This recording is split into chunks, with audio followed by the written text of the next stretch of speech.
Thank you, Wells. Okay.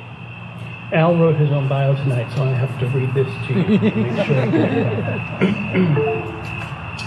McKinney York Architects was founded in 1983 by Heather McKinney. Al joined the firm in the mid-90s and became a partner in 1998. Since that time, the firm has grown from 6 to nearly 30 and added an office in San Antonio. Al York is a fellow of the American Institute of Architects. He received his architecture degree from Auburn University, and after a brief internship in Baltimore, continued his education at Cornell, where he studied with many of the legendary Texas Rangers. He arrived in Texas in 1992 to teach architecture, design, and theory on the faculty of Texas Tech University. Navvab Taylor is a graduate of Westlake High and the School of Architecture at UT. After working abroad for luminaries like Zaha Hadid, Navvab joined McKinney York in 2010. And finally, Aaron Taylor also graduated from the School of Architecture at UT and went on to receive his master's from Yale. He too spent time in London working for the acclaimed classicist Dimitri Porphyrios before joining McKinney York. So, with no further ado, I give you McKinney York.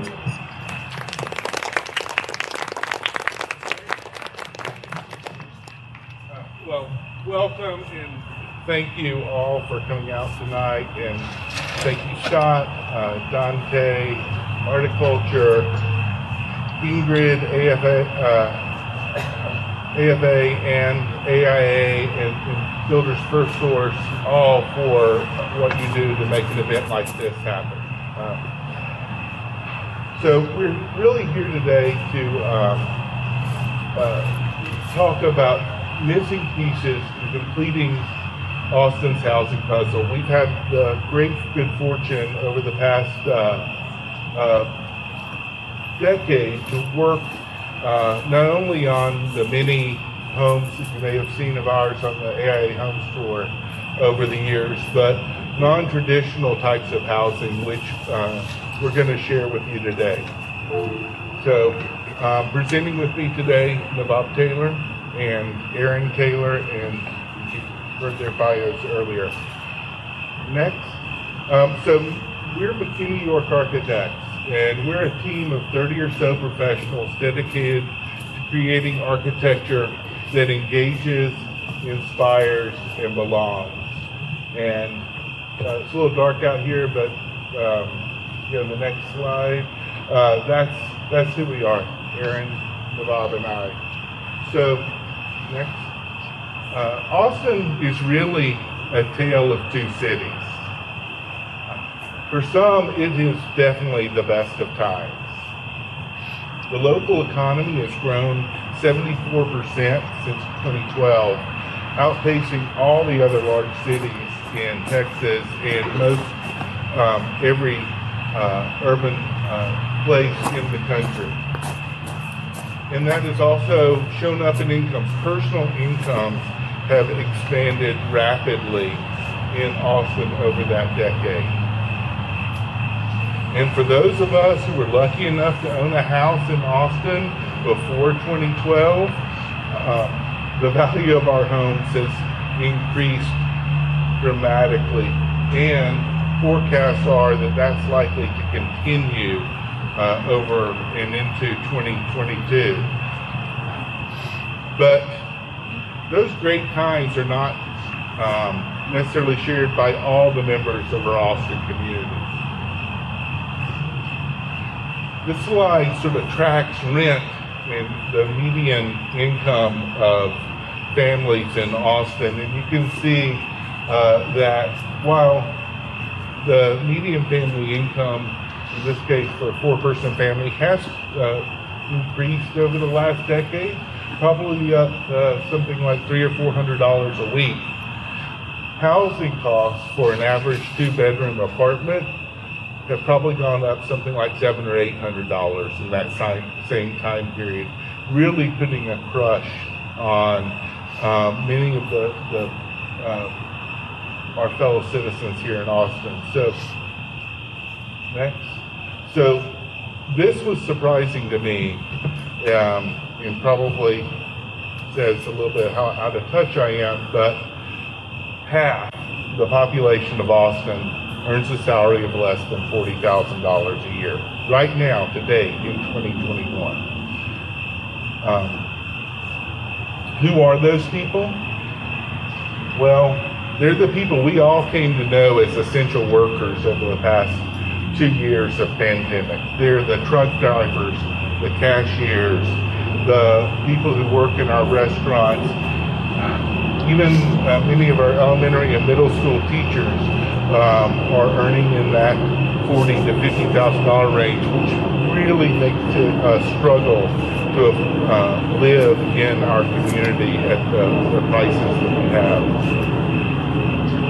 So we're going to hopefully go through 5 different types of non-traditional housing that we've been able to work on that helps bring affordable housing opportunities to the rest of Austin. So Navvab, Aaron.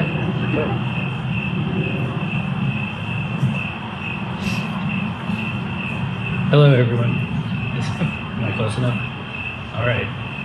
Thank you very much for coming out this evening. This project is the Austin Shelter for Women and Children. We worked on this project as a result of the 2012 bond election that the city of Austin and all citizens of Austin passed. So whenever you are voting, remember that voting is very important, because this project would not have happened without support of voters in Austin. It's completed in 2018. The site of this project is in far northeast Austin. The gray building here on the right is the former Travis County Tuberculosis Sanatorium, and it was donated to the city of Austin in the early 80s. The city owns the building, Travis County owns the property, and the Salvation Army is the facility operator. So it's a true partnership. Next slide. The project consists of 2 parts. The first part is a extension and addition to the residential portion of the building. When we were going through the initial design portion of this project, we realized with the budget that we had to work with, we rapidly realized that the most efficient floor plan was a double-loaded corridor, which is probably the least exciting floor plan in the history of the planet. So one of the things that we immediately started looking at was how can we, as designers, take this utterly stupid, efficient floor plan and make it exciting and nurturing for the people that are in that space. One more thing. The other thing that we did on this project is that because the homeless population is growing so rapidly in Austin, particularly among women and children, family sizes are growing as well. So all of the bedrooms on this portion of the building will be made as suites. So they have communicating doors that allows the shelter to modulate the size of the room for different sizes of family. Next slide. We also did, as part of this project, a daycare facility for the shelter. They were really short on some space for childcare. They actually had no infant care at the time when the project started. This project has a toddler room, a pre-K room, an infant room, as well as support facilities for the staff that are there. There are 2 flanking gardens/playgrounds, one on the right, which is smaller for infants, and the other on the left, which is larger for pre-K and toddlers. So one of the things that we really focused on in this design was how to use this prototypical house shape of a gable roof with a hip to bring in light to the various public spaces in a balanced way, so that you didn't feel like you were in an institutional type environment. So you can see here we have roof monitors on the sides, on the top, that bring light into those center spaces, which otherwise would be sort of dark corridors and institutional feeling spaces. Next slide. The other thing that we spend a lot of time on is locating those light monitors over public spaces. This is the main bathroom for the facility. 2 bathrooms. One is a communal bathroom for mothers and children. The other is a bathroom for teenage children who are also at the shelter and I feel more awkward being in a restroom with women. So, you've ever been camping and needed to go to the bathroom and was not able to find a bathroom, you know what it's like to have that sense of vulnerability when you are in that situation. So we spent a lot of time working and thinking about how to create an environment that was peaceful and, I wouldn't say inspiring, but nice for people in the bathroom. This is the view of the living room, balanced light from the light monitor. Next. Another thing that we looked at a lot was organizing the mechanical along the center of the corridor so that we could have bedrooms that had a cathedral ceiling. Because there are so many people in these bedrooms, there's bunk configurations. They house up to 10 people in the larger rooms, 6 people in the smaller rooms. That's a lot of people in one room. So the psychological benefit of organizing the mechanical system that way and giving you a loftier space paid dividends in that. Okay, speed up. All right, let's go. Oh, speak up. All right, sorry. I'll go faster. All right, next slide. All right, so this is the front of the daycare building. I mentioned the budget was a huge concern in this project. We were trying to get as much space as possible for the amount of money that we had to work with. The cost per square foot for this project was about $130 a square foot, which, if any of you are familiar with construction, is almost zero. So we spent a lot of time thinking about how we could use traditional wood frame, stick construction, residential type construction to enliven the design. So the daycare building and the shelter building sort of share a familial relationship, and that translated into a sense that the daycare building was more of a playful structure that a kid might draw versus, an adult. We also, as a City of Austin project, we participated in the Art for Public Places program. We teamed with an artist who designed play structures for our playground. Her name is Virginia Fleck. She does great work. And she designed these 2 gym shapes. It's a little hard to see here, but they both open to the sides, and kids can crawl in them and play around. There's one with mirrors and one with sound tubes connected to it. Next. And we worked to, I don't know, she looks familiar. That's my kid right there.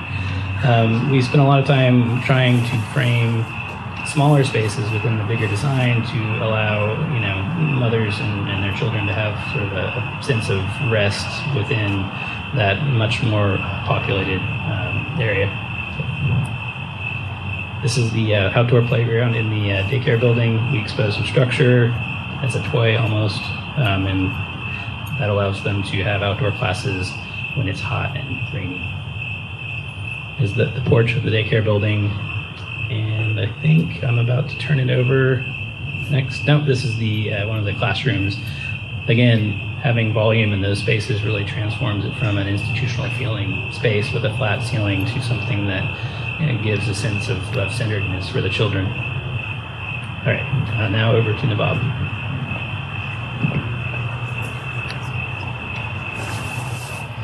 So the second type of project that we're going to speak about this evening is permanent supportive micro-housing.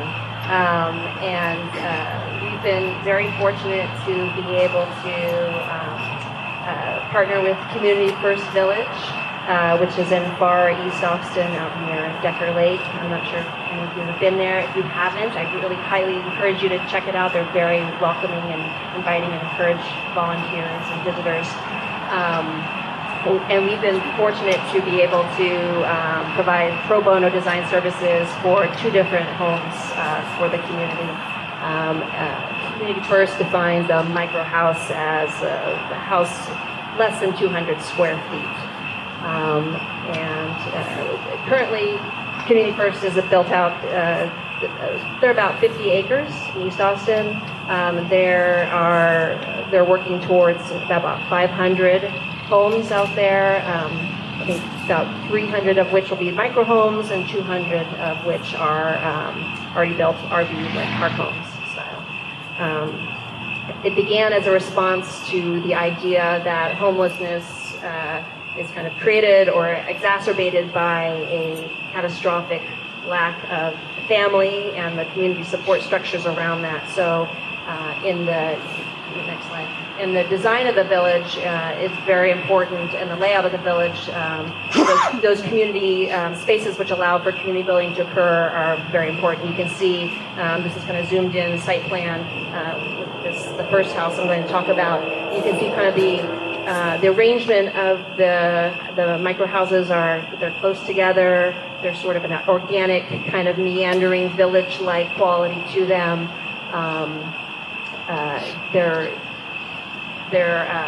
You can see there's some smaller rectangles. A front porch is very important to the design so that people are allowed to kind of meet each other, meet their neighbors, have a place to socialize together. And then there are other community spaces nearby. You'll see on the site plan here, it says chapel, workshop, there are community cooking and dining facilities, community restrooms. The houses aren't plumbed. It keeps them small, keeps them affordable. And so, next.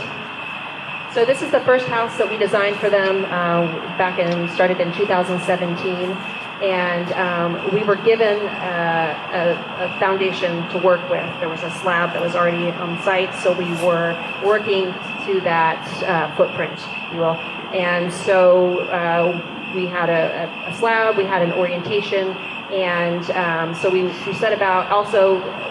Some of these houses do not have air conditioning or can be designed so that they should work without air conditioning. So we set about with a passive strategy for cooling and dealing with the Texas climate. So you can see we've got on the north is up, west is on your left. So looking at our solar strategy, we don't have the windows on the west side to let the heat in. The screen porch is located to the south, so in the winter it gets the sunlight. When the sun moves around to the west side, the screen porch is in the summer is shaded from that kind of late afternoon and late evening sun. We've got the breezes that kind of come from the southeast across. There's a swale off to the right there in the image, but the breezes coming up from that creek area, coming across into the screen porch, looking at the orientation of the windows that are operable to allow the breeze to go through over the bed and cool the occupant. And then next slide. We designed the house with this big overhang, sort of reminiscent of this kind of ice house structure you see in central Texas, with a roof that shades, allows again the breezes to go over and around the volume to cool the house. And as well as shading, right? So there's a big roof that's providing shading. Next slide. And so here it is. It's a very simple white box that's with the porch structure coming up and over and around. Maybe the next slide. And what we found is when we working with that existing slab and accommodating the program, it left us not quite as much space as we would have liked to have for that screen porch. We wanted to make that generous. We wanted to make it like a second room for the one-room house. So we worked with our structural engineer to have a cantilever. So we kind of wanted to make that porch a little 2 feet wider or so we could have a cantilever on that south side, which then became a bench. And then that resulted in a much more generous and comfortable space to be. Next slide. So then that porch structure comes up and wraps around. It's a very straightforward, modular construction. So using everything on a module. So we're eliminating waste. We're saving labor by not having to make as many cuts and everything. But we are also then working with that kind of expressing that structure and expressing that modularity. Everything is very straightforward, simple building materials that are available from your kind of standard McCoy's, Home Depot, or the gentleman in the front maybe, Builders for Supply, something that's off the shelf that can be easily hopefully attained and procured. So there you see that cantilever, which becomes the bench, becomes a place to sit, and really, as I mentioned, that those community spaces are so important. being able to bring your neighbors in and participate in those, rebuild those relationships, and that is the community is what helps those people who are living there really make that transition and to making that their permanent home. On the interior, very thoughtful about the shelving and having a place for storing, personal effects. There's a small, mini fridge and kitchen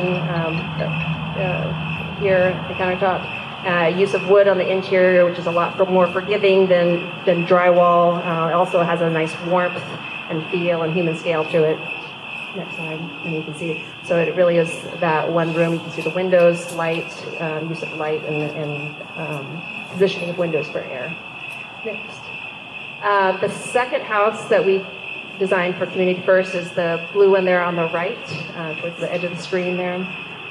This was done we started design in 2019, and construction was completed in 2020.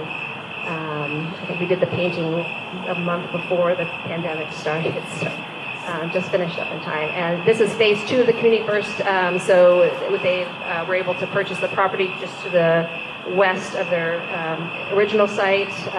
This microhome is, we were fortunate to, so all new slabs here, we were able to work with a resident from Community First and really work with her and learn from her experiences and really do a custom design for her.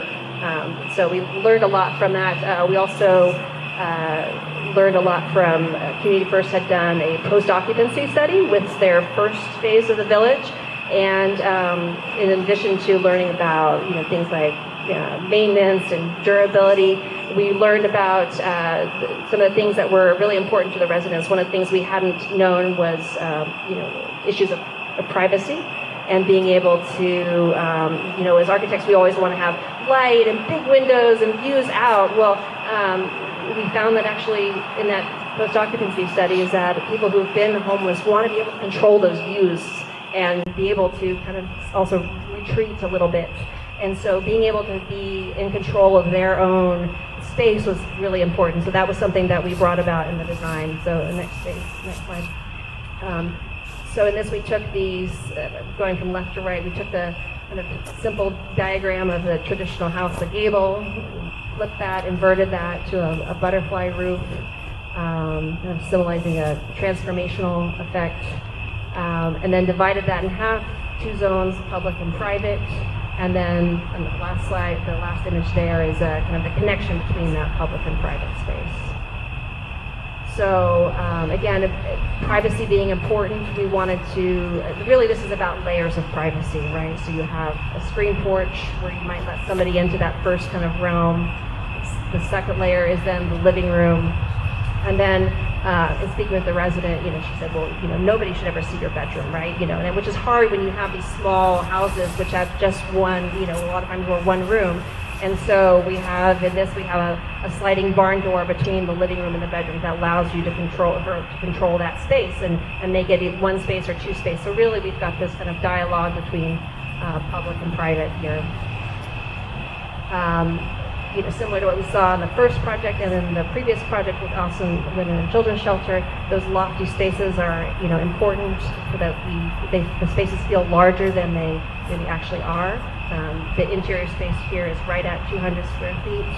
And then in negotiating between the public and private, considering, again, the similar lessons of airflow and cross ventilation from one side of the window to the other, we have a transom that's open at the top that allows airflow and light to be transmitted when maybe that sliding door is closed, so that there's still light and comfort. You can see the screen porch there. Another thing that was important was the windows. Even when you wanted to close the shades and have that privacy, having those high windows still allowed us to be able to have daylight come into the space. See from the other direction. And again, on the interior, looking at that use of wood. The floors are concrete for maintenance, but the wood also lends that warmth and that human scale to the interiors. And there's the transom and the sliding door.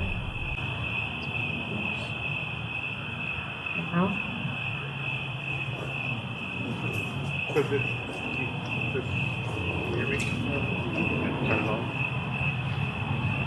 Can you? There we go. Can you hear me now? Okay. So this next project is Anderson Village. It's a affordable housing, and it was developed utilizing government funds to create housing opportunities for people who are long-term residents in Austin who may be being pushed out of the community because of the rising cost of housing. This was built in, I think, 2013.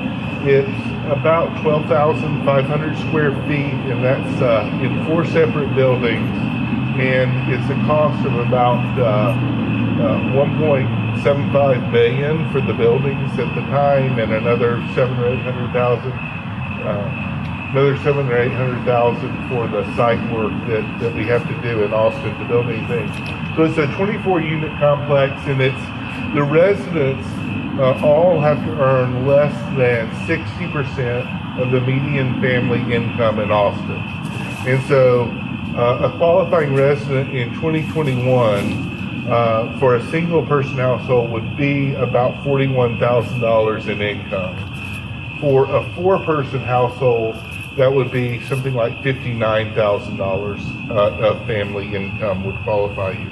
And so these houses are actually subsidized. The residents are not required to pay more than 1/3 of their income in rent. And through our community, we subsidize the rest of the rent to maintain and operate the project.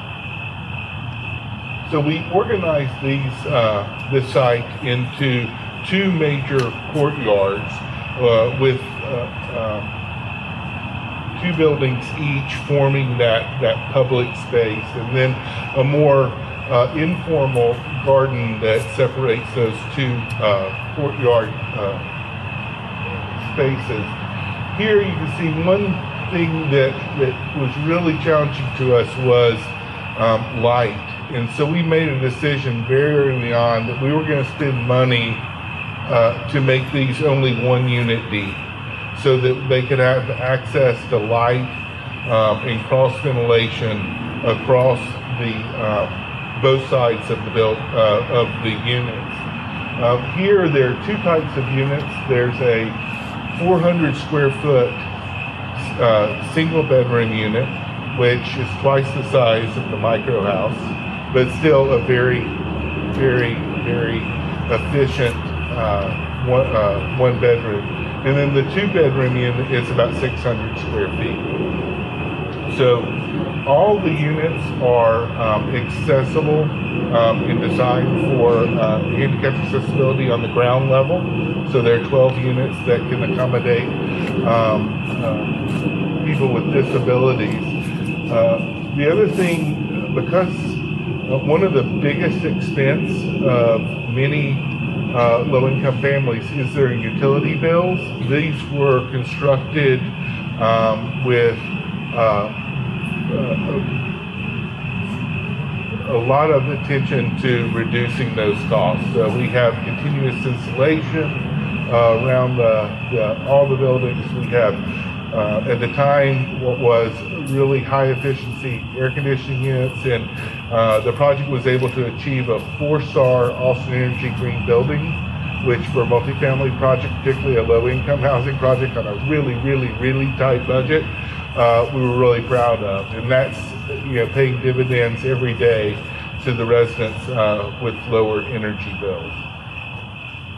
So the program had a little leasing office and laundry, and so we put that at the front door so that those public areas, the mail room, would be looking out onto the main public thoroughfare, the eyes on the street, with the idea of creating a sense of safety and that people are keeping an eye out for their neighbors. We used, because we were able to have a narrow footprint, we were able to use shed roofs for the building, and what that allowed us to do is to avoid that very low-slung, depressing scale that you see in so many two-story commodity residential projects. So on the public side, we have a more ennobling community and scale to the courtyards, and then on the rear side of the units, you have more casual and low scale with the lower side of the roof. The porches, we dedicate a little bit more money. I mean, everyone's familiar with that 4-foot deep balcony, the smoker's porch that every commodity multifamily project has. We were able to expand these quite a bit more to actually try to create a place where you could actually gather outside with someone. You could dine, you could sit, you could relax and feel more gracious. And of course, exterior space is cheaper to build than interior space. So on the inside, very, very simple finishes, but we did focus on trying to get large windows and even put glass in the doors so that we could have connection to the great trees that we were able to work around on the side. These courtyards are activated by the sort of dynamism of these stair structures here, and the residents who live here, one family, it's an elderly couple with who've been residents of Austin their entire life. They have disabilities, and they could not find a place to live in Austin that they could afford that would be big enough to allow their young adult child to live with them to help take care of them. So this provided them a clean, safe, affordable place that could accommodate them and their son. Their son works in a downtown restaurant, and he's able, it's right on public transportation route, so he's able to get where he needs to go using public transportation. By being in our city, they have access to the healthcare network, their doctors, their hospitals, their various specialists who they've had for years, and only through a subsidized model like this are we able to keep those residents in our community. So the next type is the alley flat. Aaron?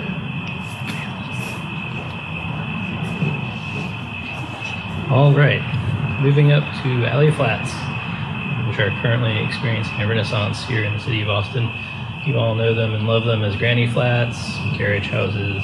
Traditional neighborhoods have them a lot, and they are rapidly becoming an integral part of infill development in both traditional neighborhoods in the city as well as some of the outlying areas.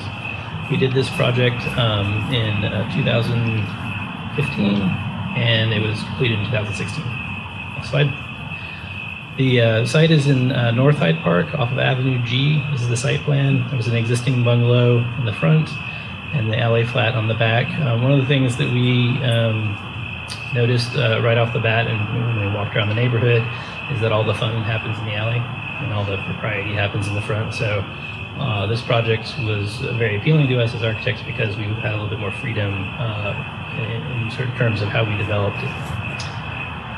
So the ADUs are all about how much you can build, how much the city will let you build, and finding ways to leverage the rules that you are obliged to follow in creative and exciting ways. So the number one rule of ADUs is one, hire an architect, because there are a lot of not super great ADUs in the city where people just kind of plonk down things in the backyard. This project, we maxed out the area and we also maxed out the volume. So for us, especially in Hyde Park, which is a traditional neighborhood, it was challenging to figure out a way to not be that architect where you're just making ugly things happen. So it's got, well, let me go through the program real quick. There's back up one, there's a kitchen on the ground floor, a master suite above, as well as a guest suite, 2 bathrooms, an outdoor laundry, and a outdoor living room. That was one of the things that we used in this project, crafty planning, because the city does not count an unconditioned living room against you, and we used a glass sliding door and to enable to have that space be constructed, but also not, counted against us in terms of the code. So there's a glass partition that slides from left to right that closes off the kitchen, but can also slide there in front of the outdoor living space that makes a conditioned living room, which is not allowed anymore, but we did it. Next slide.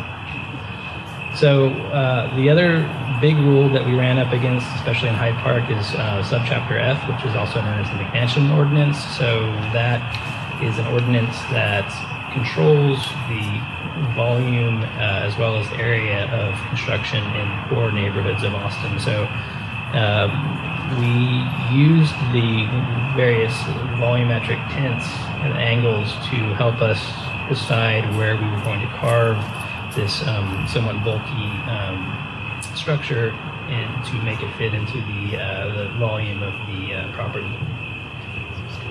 The other important thing that we looked at on ADUs, and this is true of, I think, of all ADUs, is that because you are developing in a typically in a backyard kind of situation, understanding how people get from the street to the unit, whether they're guests or whether you park in the front and walk to the back, is very important. So we spent a lot of time choreographing the sense of entry and arrival for this unit. As you can see here, the bungalow in the front is here on the right. The ADU is in the back, and we organized the volume of that so that the lower portion kind of was aligned with the bungalow so that you didn't have this sort of hulking monster in the back of the site. Next. This is the view as you walk into a little forecourt. The porch is clad in wood. The other materials is just fiber cement siding, which sort of harks back to the original bungalow structure, and which you can also get at any fine builders in Austin, one of which is here. This is the front porch again. Next slide. So because you're in a tight urban environment, the allocation of windows and doors is extremely important. You want, as architects, we all love to bring light into the space, views, things like that, but doing that in a way that does not make you feel like you're looking into somebody else's house is a primary concern. So the other side of that, where you're looking through the stairwell into the trees of your neighbor. This is the one tree that we had to work with, so we framed it. Another thing that we worked diligently on in this house was that when you are on a small lot, and most of the lots in Hyde Park are decently small, the efficiency of the floor plan is really driving the entire design, getting as much into that 850 square feet, which the city allows, as possible, so that often makes you make decisions that are not necessarily the best architecturally. So finding ways to offer views and unexpected episodes with an efficient floor plan was very important for us. So here on the left, we aligned some of the windows in the stairwell to kind of peek at the bungalow. There's a little breakfast nook off the side there, so that was kind of a fun game of hide and seek that we were playing with the existing house. And on the right, we put a clear story window above the master suite so that light from the stairwell could be borrowed for that other space so that you have light on both sides. And our last project is the Ashram Development. I'm going to hand it over to Al. So the final piece of that housing puzzle that we're presenting tonight is sort of the more dense urban infill development, and this project is in the final stages of permitting, which of course is a breeze in Austin, and it's located just west of the Capitol in what was at some point a residential neighborhood, but then became law offices, and it was and so this is actually occupying the site of a sole practitioner law office. But the neighborhood is at this point a mix of multifamily, some single family, but most of those are used by lawyers. There's a few businesses scattered around here, but it's within walking distance of everything you would want to do in Austin. You would never need a car if you lived here, because everything you would need would be easily in your reach just with a bike or an Uber if you had to go even further. So next slide. So our plans here call for a 6-unit complex on 3 levels, and until this year, in fact, I think it's probably September of this year, the city amendments to the building code would not allow you to do this project. The city had required that any multifamily project, however tiny, and this is tiny, if you went to 3 stories, you had to have 2 egress stairs. Now that's not a requirement of the building code, not a requirement of the model building code, never has been. But the city was adding this for years, and it was hampering the feasibility of creating these sorts of missing middle housing projects in the city. So thankfully, when they adopted the new IBC 2021, they did not amend it with that provision. And so projects like this are now more feasible to construct and to build. So here, there are 2 small units. They're actually not that small. They're like 500 or 600 square feet.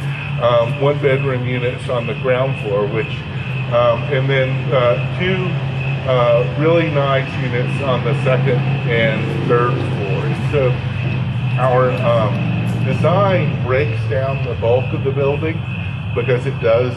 It is maximizing what we can build on the site to make it a viable development. But we broke that down by splitting it into 2 more human-scaled masses, which also give a more upright vertical proportion, which is sort of an ennobling proportion, and then articulated the gap between them with that circulation stair and create that as a feature. So we're hoping in a year or so that this will be a home for maybe some essential workers, some musicians, or some families. I know one family who's already moving in here to be able to reoccupy some of these lost spaces in downtown. So, Navvab? So as we wrap up, we found 3 common themes in these projects, these 5 projects, and that we see also across a lot of our projects. The first is engage.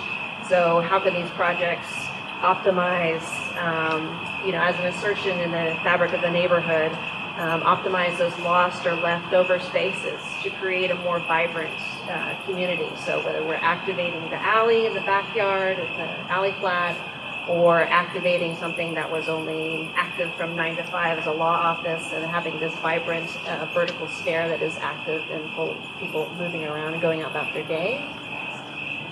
And how can we create engage by really using what we do best as architects in our design and planning to make these more engaging outdoor spaces. So, by really efficient planning, we can squeeze the floor plan, which gives us more money to do something else and make it a little bit more generous of an outdoor space, whether it's the deeper balcony at the Anderson Village multifamily house, or that kind of creative manipulation of the structure to be able to get that more generous porch that came first. And inspiring. How can we use the tools of, that are things that are free to us, like daylight, right? And create a more inspiring spaces. We know that balanced light and daylighting does so much for our mental and spiritual well-being, and really it helps uplift us and do better in everything that we do, whether it's work, school, next. And given a lot of the low-cost realities that we have to work with, we don't have money for, nice wood flooring or tile and finishes like that. How can we just embrace those conventional materials and use them to create spaces and forms that are inspiring and ennobling spaces? Next. And then the third theme is one of belonging. Al mentioned about, really for some of these spaces where there's a lot of times not a clear definition of where the front door is, or where access is, or where you go if you belong, or where you go if you don't belong. So clearly delineating, in the case of the women and children's shelter on the right, where the front door is, where Anderson Village, where is the office, and where is the public spaces versus the private spaces, so that people go to where they need to go. And if you're there and you do belong there, that you feel that sense of security and shelter. And then last, in belonging, really creating those spaces that are community spaces that engage us, that allow us to create those relationships that we all know that we've craved so much over the past year, especially, but those really hard-working spaces that we love. So. And now, thank you all for your attention. If you have any questions.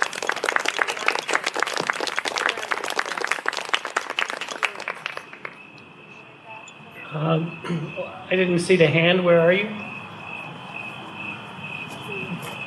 Hi, thank you so much for doing all this tonight.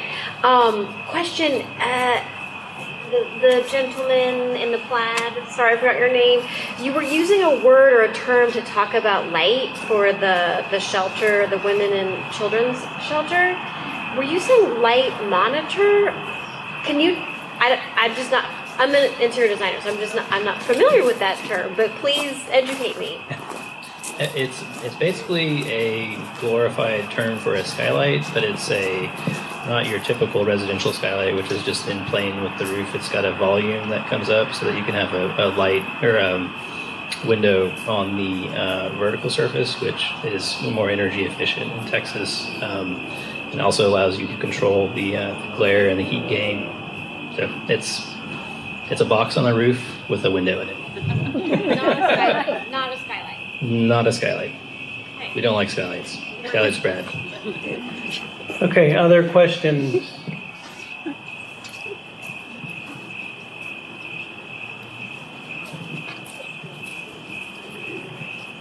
In the women's shelter, child and women's shelter, it looked like the two rooms, there was a door between the two rooms. What was that for?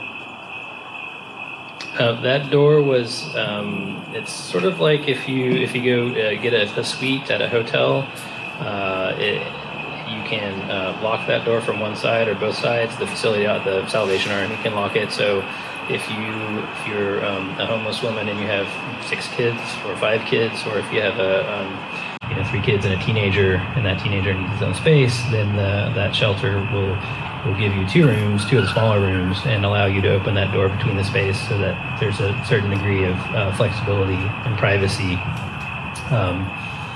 If there are 20 families that only have 1 or 2 kids, they keep all the doors closed, and they're just single rooms. So it gives them a little bit of flexibility in how they plan those spaces.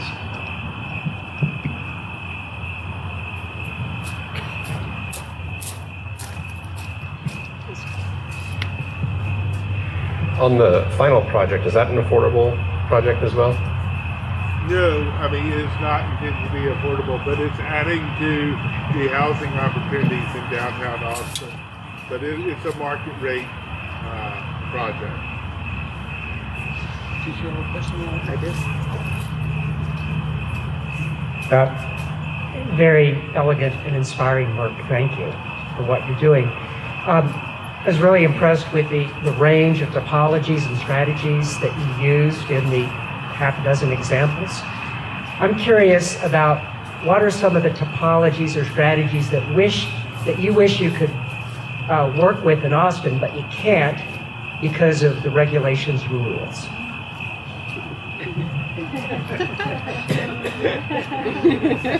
Short answer. Yeah, we just don't think very often about, the rules getting in the way. I am blessed to be working with some of the most creative people in the world. And our problem, is usually not trying to figure out cool things to do. It's how do we narrow down those many cool things and to an idea. And actually the constraints just help that narrow. You can throw out ideas. So I don't think we ever look at it in terms of as limiting as that. So I'm not frustrated by the rules as much as maybe by the elongated process of going through permitting. I'll answer on my own. I think that we would love to do much more multifamily and affordable housing than we are able to. Part of that is just the availability of land in Austin, and NIMBYism. It's not a huge problem here, but it certainly is an issue. Personally, I've always wanted to do duplex. Duplexes have a very bad rap. But I think that would be an exciting project for us to do. I think that duplexes are something that could play a role in the sort of missing zones between some of the smaller apartments, but home ownership. That's just me. Okay, anybody else? I had a question. I was curious. I love this presentation. Thank you very much. You also do a lot of projects on higher budgets, right? And I'm sure you get a lot of gratification from those, and especially probably talking with the people who are going to live in that home, because it's the same client, and you get to hear their thanks and adoration and love for it. Like something like the women's shelter, that must feel so great, and all of these projects must feel so great to do. Do you get any feedback from the clients to give you that sort of warm fuzzy, or how is it that you probably don't have as close of a contact with the people who are actually going to live in there? I don't know. I'd say for Community First, we did actually get to meet the people who live in there, and we're fortunate to be able to participate. We had a design charrette with several of the people, and so it was really helpful to hear their insights of the houses that they were living in at the village currently, what they loved and maybe didn't like so much about them, and then take that, incorporate their feedback into our design process, and try to address those issues. The people that we designed those houses for are living in them, and so we did get to meet with them several times and kind of have a relationship with them in that process. So that was a wonderful part. We don't usually get to do that for this type of project, so that was a really wonderful opportunity for us.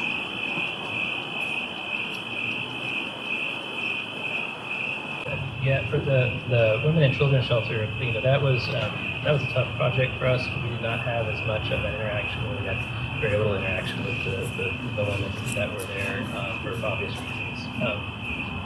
The Salvation Army was great to work with. Those people, their staff, have a very intimate knowledge and understanding of what those people go through. So it was really. Other mic, sorry.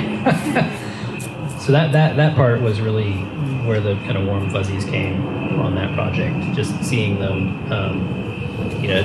so often it's so rare that they get funding for things that are in such obvious need. So working with them, understanding their parameters and what they really needed and what they could live without was a fun process. And they're great people out there.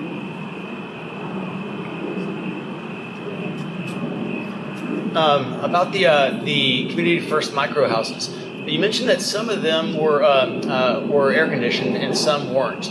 Correct? How was that a function of the allowable budget on the project, or was it some other determination that said that some were and some weren't? I think initially that was tied to budget initially, and then rent, because they pay rent on these. And so if you're looking for a more affordable rent, you may choose the option that doesn't have the mechanical climate control. But more and more people are choosing those, and they use a very efficient mini split system there. Yeah. So, did I answer your question? Yes. Okay. Anybody else?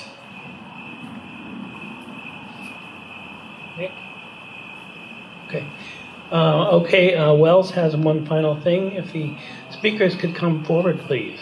And Monique too. And Monique too. Where's Monique?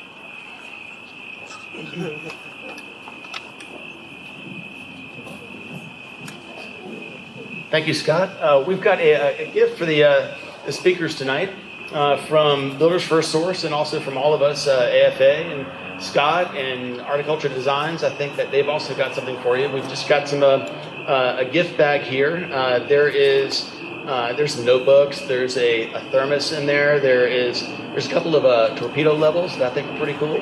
There's also a bag of Anderson's coffee from Sumatra, Sumatran coffee, and one of the big items in this bag is a book. It's a signed copy of a book by Helen Thompson. She's a writer, and she wrote a book called Texas Made, Texas Modern, and she signed a copy for your office. So this is for you, and thank you all for coming tonight.